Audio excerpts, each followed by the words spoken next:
얼마 전 콜로라도 대학의 연구팀은 나사의 데이터를 활용해서 컴퓨터 시뮬레이션을 돌려본 결과 달에 인간이 장기 거주할 수가 있는 새로운 가능성을 발견했습니다.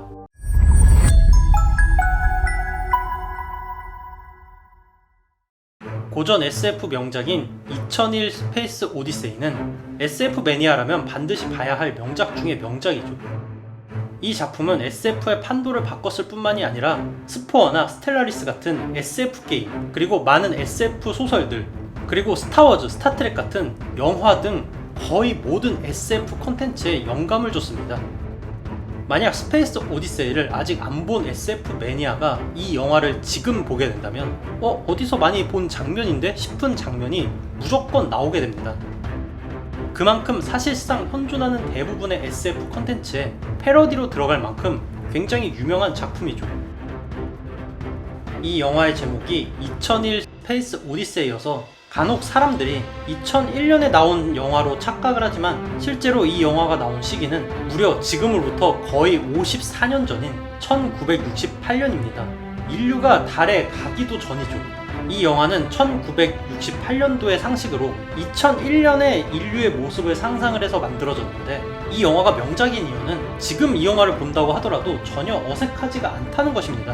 왜냐하면 54년 전에 퍼스널 컴퓨터, 핸드폰, 안면 인식과 음성 인식, 그리고 AI 슈퍼컴퓨터 등 이건 뭐 거의 스탠리 큐브릭 감독이 타임머신을 타고서 온 것이 아닐까 싶을 정도로 수십 년 후의 미래를 정확하게 예측을 했기 때문이죠.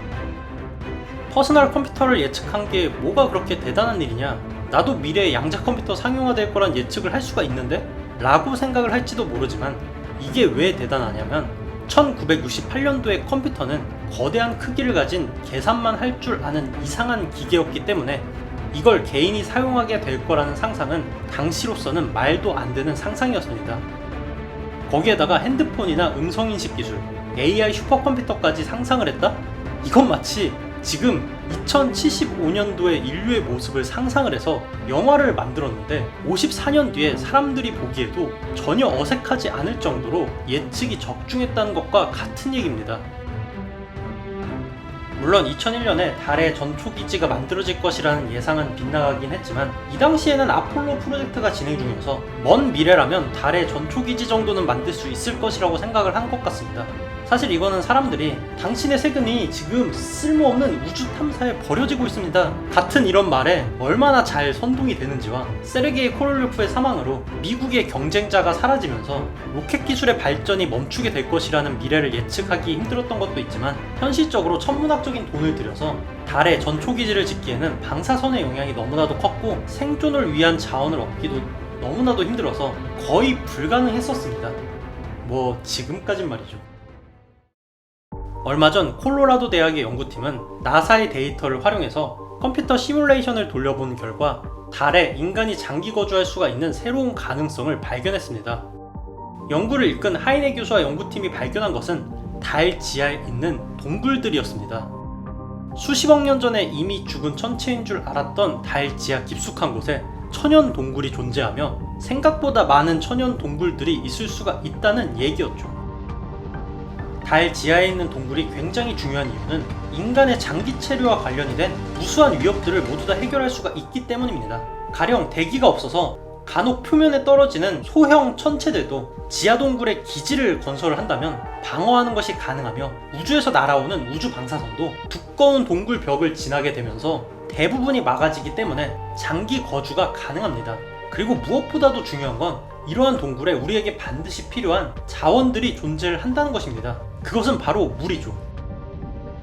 달에는 대기가 없기 때문에 태양 복사 에너지를 받는 곳과 받지 않는 곳의 편차가 엄청나게 큽니다.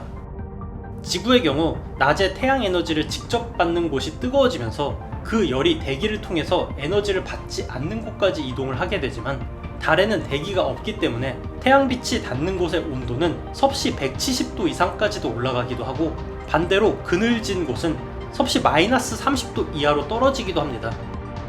이 때문에 표면에 물이 있었다고 하더라도 낮에는 수증기로 증발해서 우주로 날아가 버리기 때문에 물을 찾을 수가 없죠. 그런데 지하 동굴은 영원히 태양 에너지가 닿지가 않는 곳이고, 이곳에 얼음 형태로 엄청난 양의 물이 존재할 수도 있습니다. 달에서 얼음을 안정적으로 채굴할 수가 있다면 이를 통해서 식수를 해결할 수가 있을 뿐만이 아니라 식물들도 재배할 수가 있고 이 물을 전기분해해서 산소와 수소를 만들 수도 있습니다. 여기서 산소는 호흡을 위해서 사용을 하고 수소는 로켓 연료로도 사용을 할 수가 있죠. 사실 달 지하에 있는 천연 동굴만으로 방사선차폐, 식수, 식량, 공기, 로켓 연료까지 해결을 할 수가 있는 가능성이 생기는 것이죠. 사실 최근 들어서 달에 얼음이 존재한다는 증거들이 무수히 많이 나왔습니다. 대부분은 거대한 크레이터 내부에 햇빛이 영원히 닿지 않는 곳에 있었고 나사에서 추진 중인 달에 사람을 다시 보내는 프로젝트인 아르테미스 미션에서도 이렇게 얼음이 존재가 가능한 지역이 유력한 후보지에 있습니다. 거기에다가 2001 스페이스 오디세이에서도 달 전초기지가 지하에 위치한 것으로 묘사가 됐죠.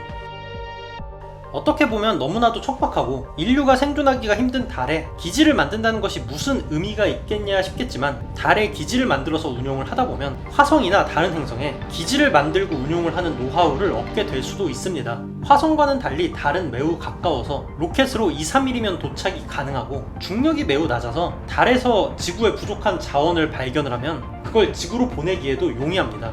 그럼에도 우주를 개발할 돈으로 지구나 살리라는 그런 주장을 하는 사람들도 있는데 우주 개발에 투자가 되는 비용은 지구 환경 개선을 위해서 직간접적으로 투자되는 비용의 1%도 채 되지 않기 때문에 이는 사실 아무런 인과관계가 없습니다. 이건 마치 순댓국밥을 사먹는 사람한테 순댓국밥을 사먹을 돈으로 유럽 여행이나 가라라고 말하는 것처럼 인과관계가 없는 말이죠. 오히려 우주 개발을 위한 연구 덕분에 지구를 살릴 수 있는 기술이 나올 가능성이 훨씬 더 높습니다. 아무튼 이게 조금 더 연구가 돼서 20년 뒤에는 스페이스 오디세이에 나오는 것처럼 달에 기지가 생겼으면 좋겠네요. 그러면